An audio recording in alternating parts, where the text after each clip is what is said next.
Bonjour tout le monde. Bonjour. Bon, du coup, merci d'être présent pour du coup, ce premier atelier en ouverture de la Cloud Week. Aujourd'hui, on va parler un petit peu dans cet atelier des innovations qui émanent du cloud, qui sont liées au cloud. Déjà, on va commencer par se présenter. Donc, je suis Jocelyn Fournier, donc en charge du développement commercial de l'offre pass d'Adista. Et pour vous parler de ce beau sujet, je suis accompagné de Roger, ici à ma gauche, que je vais laisser se présenter. Bonjour, je suis Roger Flatin, chargé d'innovation et chef d'équipe sur le service Plateforme as a Service chez Adista. Je travaille avec Jocelyn sur la définition de notre offre de plateforme as a Service et de containerisation. Bon. Du coup, présentation faite, je vous propose qu'on rentre dans le vif du sujet et effectivement de parler de ce sujet qui nous amène aujourd'hui à parler autour des innovations qui sont poussées par le cloud. En fait, toutes ces innovations, telles que les plateformes d'hébergement managées ou plateformes as a service, microservices, conteneurs, elles nous permettent aujourd'hui d'envisager des nouvelles architectures d'applications qui sont capables d'être déployées dans des temps records, d'encaisser des trafics ou des charges importantes. Ça, c'est les promesses que nous font ces innovations-là. Et si on se place d'un point de vue applicatif, ces dernières années, c'est vrai qu'on a les conteneurs qui sont arrivés, qui sont imposés un petit peu comme le moyen de choix d'exploiter ces architectures d'applications microservices. Et toutes ces nouveautés, en fait, c'est pas, enfin, ça apporte plein d'avantages. Je viens d'en citer quelques-uns, notamment de time to market, de scalabilité, de robustesse, mais ça implique quelques changements d'approche et des manières d'opérer avec l'arrivée de nouvelles technologies. On entend parler de Docker, de Kubernetes. Et effectivement aussi d'approches DevOps qui permettent de concilier les développeurs et les admin 6. Tout ça un petit peu. Et effectivement, nous, ce qu'on s'est dit, Roger, pour parler de toutes ces nouveautés portées par le cloud, on s'est dit, on va essayer de faire un atelier en deux temps. Le premier temps, on va être consacré plutôt à comparer un petit peu les approches pré-innovation et puis après, effectivement, post-innovation portée par le cloud et ces changements de méthodologie que ça implique dans la réalisation d'un logiciel, par exemple, et des gains qu'on peut en tirer pour optimiser la vélocité de ces équipes IT. Et puis, effectivement, dans un second temps, parler un petit peu de cette culture DevOps et des process qui émanent de tout ça avec les notions, effectivement, de CI/CD, d'intégration continue. Voilà. Mais je vais laisser la main à Roger, qui est beaucoup plus technique que moi et qui va nous présenter l'évolution des approches grâce à ces innovations-là. Voilà, merci Jocelyn. Donc nous allons comparer en fait maintenant deux approches, l'approche conventionnelle et l'approche cloud. Nous allons nous intéresser à l'architecture des applications et leur façon d'être déployées. Dans une approche en fait conventionnelle, nous avons une équipe de développement qui réalise un logiciel, alors, par exemple un logiciel un peu monolithique. Ici, on prend l'exemple d'un logiciel de type ERP qui va en fait permettre de gérer les différents domaines en fait de compétences en fait que l'on va retrouver dans une entreprise, par exemple la notion de devis, catalogue d'articles, facturation, etc. Donc, dans cette typologie d'approche, on a donc un seul logiciel ou un seul livrable ou exécutable qui va regrouper en fait l'ensemble des fonctionnalités disponibles. Lorsqu'en fait on a une nouvelle version du logiciel qui est prête, eh bien l'équipe de développement va faire appel aux administrateurs système, que l'on va aussi appeler Ops, afin de mettre en production la nouvelle version. Une demande donc est transmise à ces fameux Ops afin qu'ils puissent réaliser en fait la publication de l'application. Là, c'est le chemin assez conventionnel. Donc, les Ops vont préparer une ou plusieurs machines virtuelles destinées à héberger la nouvelle version de l'application, vont installer l'ensemble des briques nécessaires au fonctionnement de l'application, ainsi que les dépendances et tout un tas d'éléments. Et puis, par la suite, en fait, l'équipe d'Ops va informer l'équipe de développement que l'opération est réalisée, afin que finalement l'équipe de développement puisse valider le bon fonctionnement de l'application. potentiellement, il est nécessaire des fois d'avoir plusieurs allers-retours, puisque tout ne se passe pas forcément bien du premier coup. Donc, ça prend un certain temps. Donc, ce processus, effectivement, va prendre du temps et va être souvent sous forme de plusieurs allers-retours. D'autant qu'on a en fait plusieurs étapes. Une première étape, en fait, ça va consister à installer l'application sur une première plateforme qui est la plateforme de pré-production. Et c'est seulement en fait lorsque l'application aura été validée sur la plateforme de pré-production que l'on va passer à la deuxième étape qui est effectivement la mise en production de l'applicatif. Donc, dans le processus, en fait, l'équipe de développement va faire une demande à l'équipe d'Ops, justement, afin de faire une mise à jour de l'application sur la plateforme de pré-production. Elle réalise des tests sur cette application. Lorsque les tests sont concluants, l'équipe de développement va demander à ce que l'application soit mise en place sur la plateforme de production. Et lorsque cette mise en production est effective, elle va aussi réaliser des tests pour vérifier en fait que l'application fonctionne bien. Et parfois, en fait, les tests ne sont pas concluants en production et il faut refaire le processus. Et puis, parfois, il n'est pas forcément évident de revenir en arrière sur la version qui était antérieure. Il n'y a pas forcément de mécanisme et ça peut être assez compliqué. Et donc, le taux d'erreur, en plus, est relativement important dans le sens où les environnements en fait, de développement, de pré-production et de production ne sont pas forcément identiques techniquement. Donc, il peut y avoir des problématiques qui ne se voient que très tard dans le cycle. Donc, pour résumer, avec les méthodes conventionnelles, les cycles de production sont longs. Du coup, les cycles d'évolution applicative sont aussi longs. Le fait que les différentes plateformes, donc plateformes de développement, pré-production, production, soient souvent différentes, accroît les chances en fait de dysfonctionnement détectés très tard dans le cycle de mise en production. Et puis de la même façon, l'adaptation de la plateforme de production aux évolutions de charge sont complexes à réaliser. Elles sont manuelles et elles nécessitent en fait des adaptations qui sont complexes avec aussi d'innombrables échanges interservices. Et ça, c'est ce que l'on va voir un petit peu plus par la suite.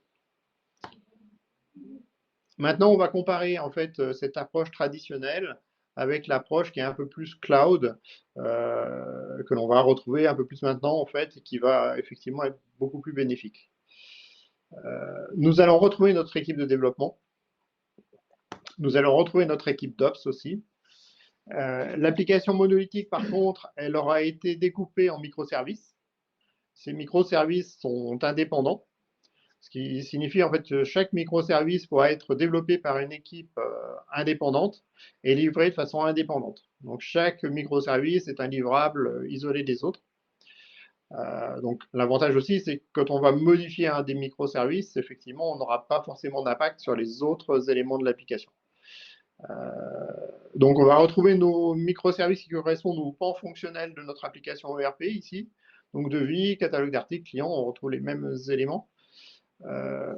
Et puis, potentiellement, ces microservices peuvent être développés dans des technologies différentes en fonction, finalement, soit de l'évolution technologique dans le temps, soit des avantages de telle et telle technologie par rapport aux besoins fonctionnels à couvrir. Le processus de publication est alors bien différent. Les mécanismes de publication ne sont plus ici manuels. En fait, l'infrastructure d'hébergement de l'application et de ses différents modules sont décrits dans des fichiers normalisés. Et ainsi, le processus de publication peut être entièrement automatisé. La rédaction de ces fichiers est confiée à un nouveau profil, c'est le DevOps. Le DevOps assure en fait la jonction entre le monde du développement et le monde de l'Ops. Si nous reprenons nos phases de publication en pré-production et production, la grosse différence ici est que la publication va se faire non pas directement dans une machine virtuelle, comme précédemment, mais dans des conteneurs hébergés sur cette machine virtuelle. À chaque microservice ou module applicatif va correspondre un conteneur dans la machine virtuelle. Ainsi, chaque microservice pourra utiliser ses propres technologies de façon indépendante des autres. C'est très important. C'est ce qui permet en fait d'utiliser des technologies les plus adaptées pour la rédaction de chaque élément fonctionnel. Et chaque conteneur est construit à partir de ces briques technologiques qui peuvent donc être différentes d'un point fonctionnel à l'autre. Le processus de publication est automatisé. Ça s'appelle en fait un processus d'intégration et de déploiement continu.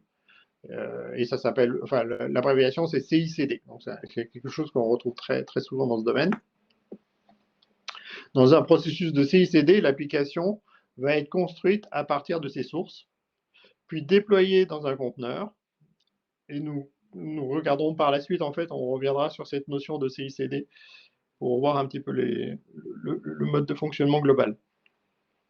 Mais en fait, l'idée générale, c'est d'automatiser un maximum les éléments, des tests jusqu'au déploiement de l'application. Lorsque les tests automatisés ont été réalisés avec succès, le déploiement pourra se faire sur l'environnement de production, en utilisant les mêmes conteneurs et les mêmes processus automatisés. Cela assure en fait que le périmètre est ISO entre tous les environnements, entre l'environnement de développement sur le poste du développeur jusqu'à l'environnement de production en passant par l'environnement de pré-production. De la même façon, en fait, le développeur pourra utiliser des conteneurs identiques lorsqu'il est en phase de développement, dès le départ, en fait. Et ce qui fait qu'il aura plus de chances de découvrir des problèmes plus tôt dans le cycle et de les corriger, en fait, en temps et en heure, et dans de bonnes conditions. Voilà, donc ça permet d'améliorer un petit peu la qualité de service et de détecter en fait les problématiques le plus tôt possible. Lors des déploiements en production, il y a une batterie de tests qui est aussi en général appliquée de façon automatique. Si les tests sont concluants, le conteneur est activé en production. Si en revanche, en fait, les tests ne sont pas concluants, il est possible de faire un retour arrière, en fait, et la version de l'application précédente est toujours disponible et reste active, en fait. Les nouveaux conteneurs sont construits pendant que les anciens sont encore en activité, ce qui fait qu'on ne bascule sur les nouveaux conteneurs que lorsqu'en fait on a bien validé que les nouveaux conteneurs sont fonctionnels et répondent en fait correctement. Donc ça permet de diminuer en fait les coupures de service et d'améliorer fortement la qualité de service générale. Pour résumer, cette standardisation autour de la notion de conteneur facilite les interactions entre le monde du dev et le monde de l'ops. Cela procure en fait un gain de vitesse de déploiement et permet donc des évolutions applicatives plus rapides.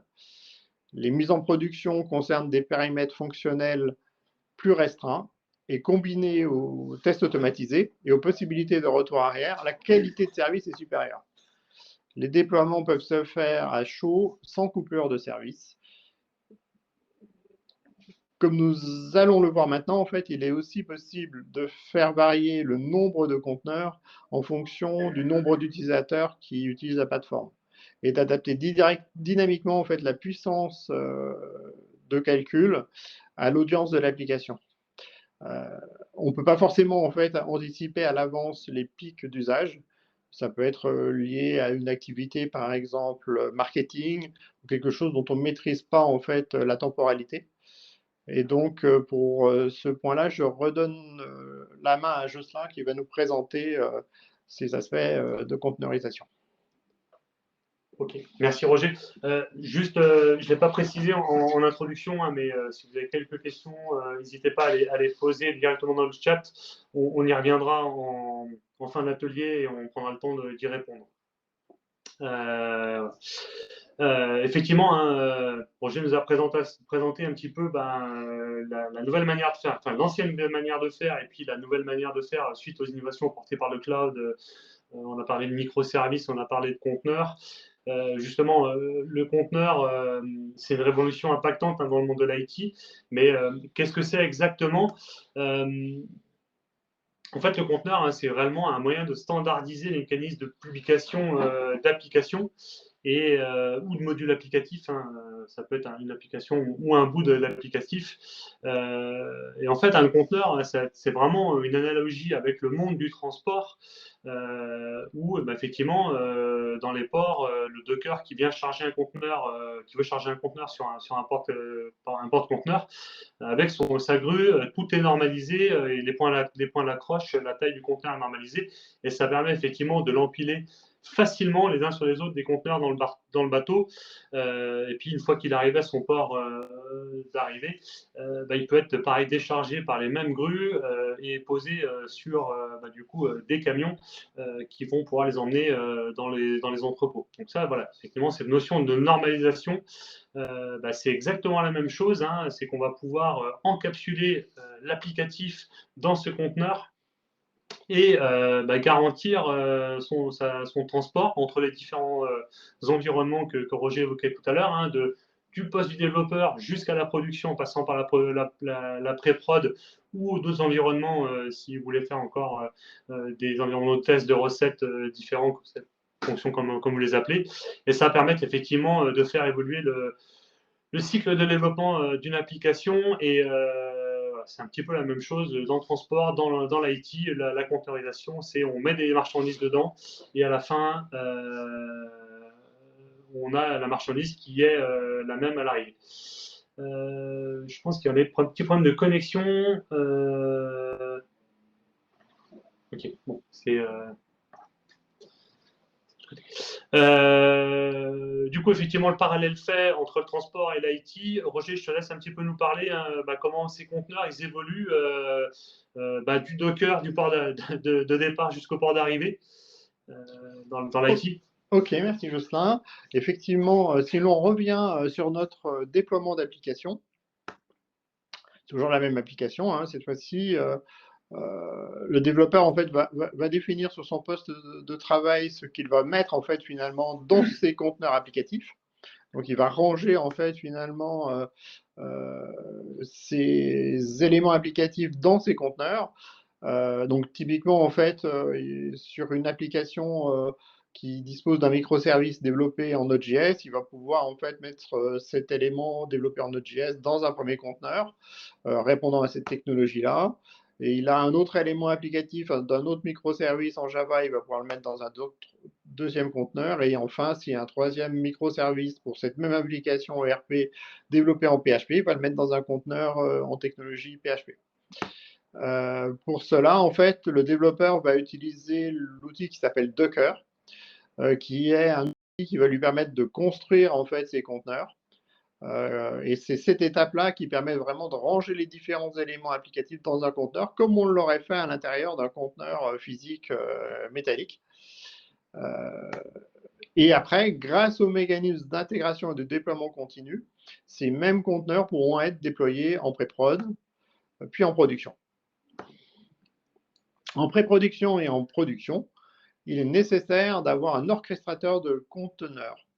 Alors, c'est quoi l'orchestrateur de conteneurs? En fait, c'est une plateforme. Alors, ici, en fait, la plateforme que l'on va étudier est celle qui, finalement, est un petit peu le standard de fait du marché de l'IT, s'appelle Kubernetes. Qui s'appelle aussi K8S ou Cube. Il y a différents petits noms pour cette même technologie. En fait, c'est un standard open source qui a été développé à l'origine par Google pour gérer ces centaines de milliers de serveurs dans ses data centers. Et c'est devenu un petit peu le standard de fait en fait, de la gestion de conteneurs en fait, dans des data centers. C'est une sorte d'OS de data center. Ça permet vraiment de gérer en fait la puissance de calcul au sein d'un data center et d'y répartir en fait les applicatifs dedans. Le rôle de Kubernetes en fait, ça va être de répartir la charge des différentes machines qui constituent le cluster. Donc on va avoir un ensemble de machines et puis on va retrouver nos conteneurs applicatifs. Et l'idée en fait, c'est que Kubernetes va être capable d'augmenter dynamiquement le nombre de conteneurs capables de répondre à un microservice donné, en fonction de la charge utilisateur. Donc, si beaucoup d'utilisateurs à un moment donné dans la journée utilisent un certain microservice, eh bien, en fait, Kubernetes va faire varier en fait la capacité, la puissance de calcul associée à ce microservice-là ou à ces conteneurs-là. Il va pouvoir les répliquer, les dupliquer de façon à pouvoir répondre plus rapidement aux demandes, aux sollicitations des utilisateurs. Et puis, c'est ce qui va permettre aussi éventuellement de déplacer un conteneur d'une machine à l'autre en fonction de la charge des machines, voire même d'ajouter des machines dynamiquement au cluster ou d'en supprimer en fonction des besoins de puissance de calcul sur ce cluster-là. Tout ceci, en fait, est effectué de façon automatique, sans intervention humaine. Par contre, effectivement, il faut pas mal de paramétrage en amont pour arriver à ce résultat-là. Mais on a quelque chose qui s'équilibre de fait et qui fonctionne en fait en fonction de la charge, qui s'adapte aux besoins.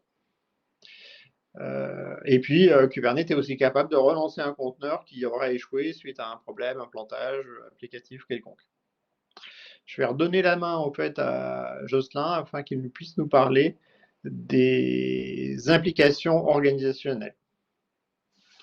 Merci Roger. Effectivement, on voit hein, que c'est effectivement une vraie révolution et que ces innovations portées par le cloud, elles apportent pas mal de solutions et ça fait même rêver quand Roger dit que ça se fait automatiquement et ça s'adapte en fonction de la charge, ça paraît génial.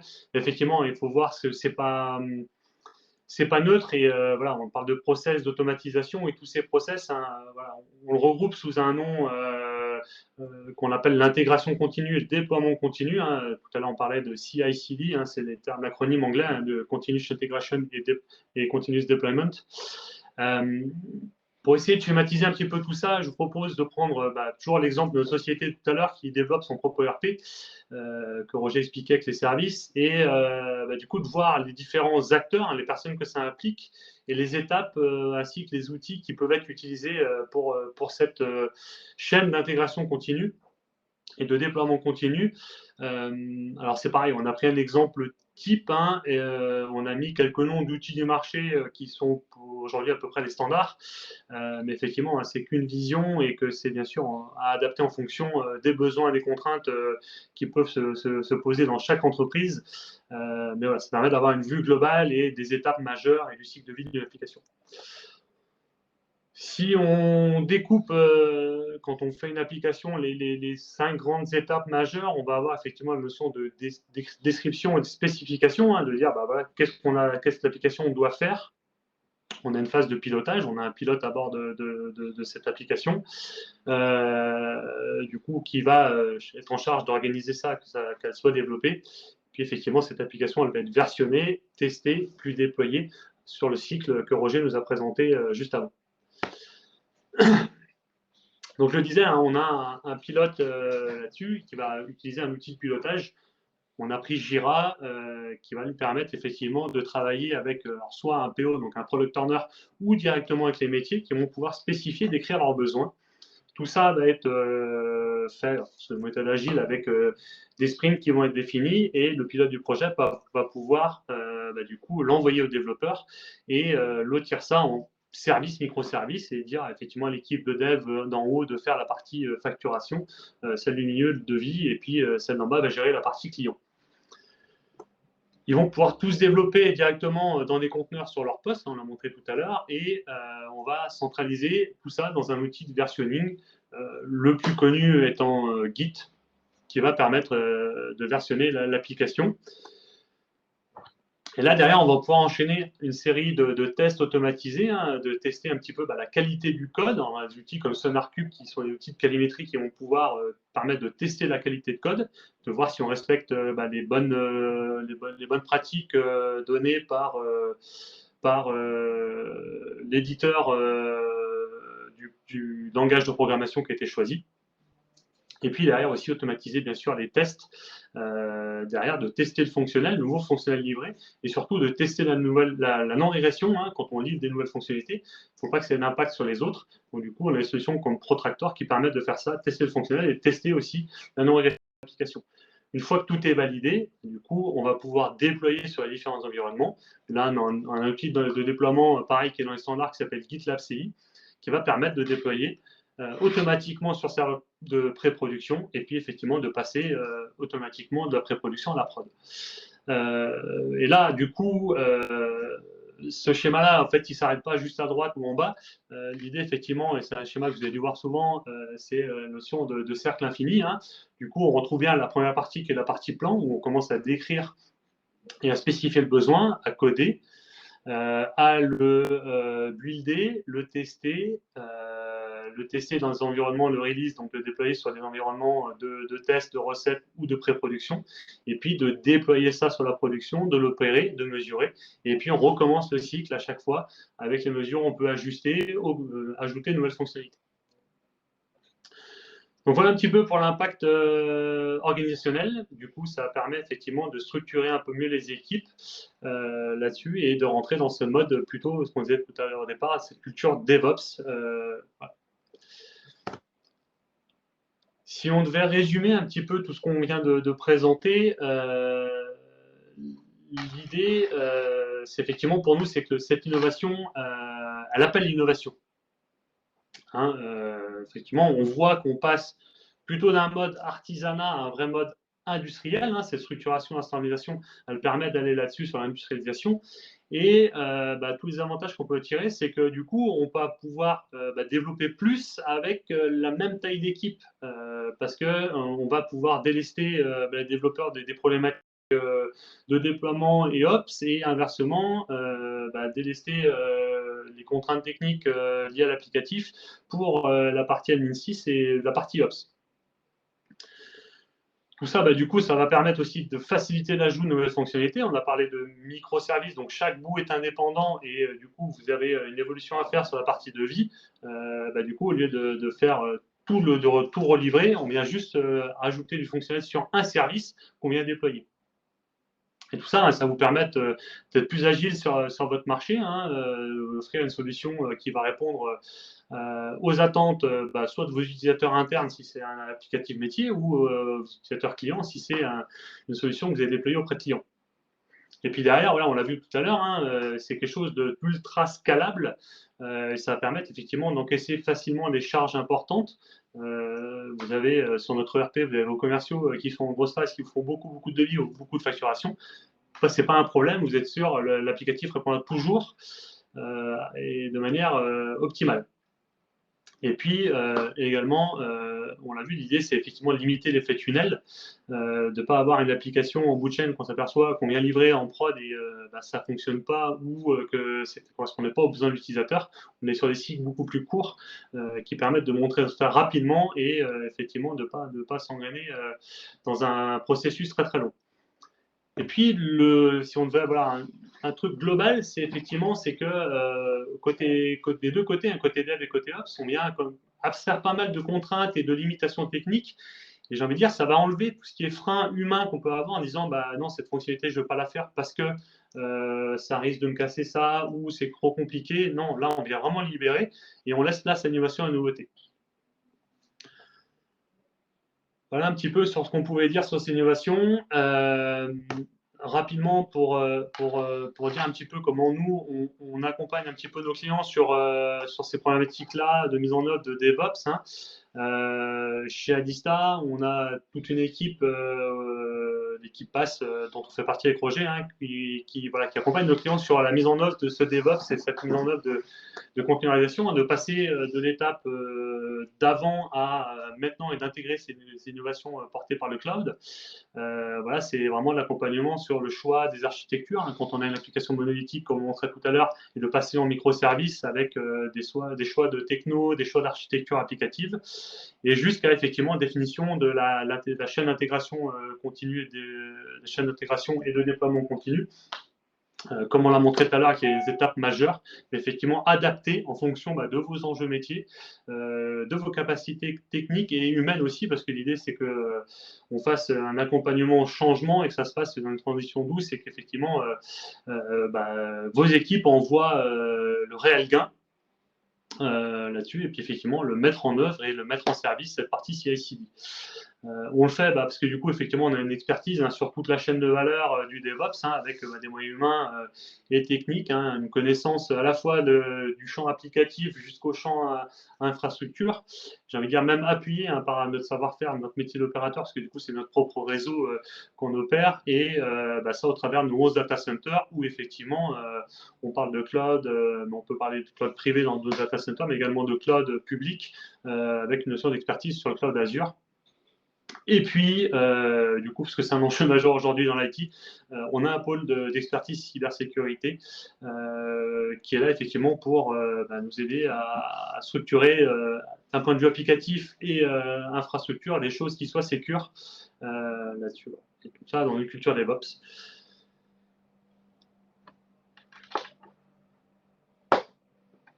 On se tient à votre disposition pour répondre aux questions. Je ne sais pas si les gens qui ont des questions. Et puis, pareil, pour vous accompagner sur ces belles innovations qui sont portées par le cloud et si en tirer parti dans vos entreprises pour accélérer votre IT.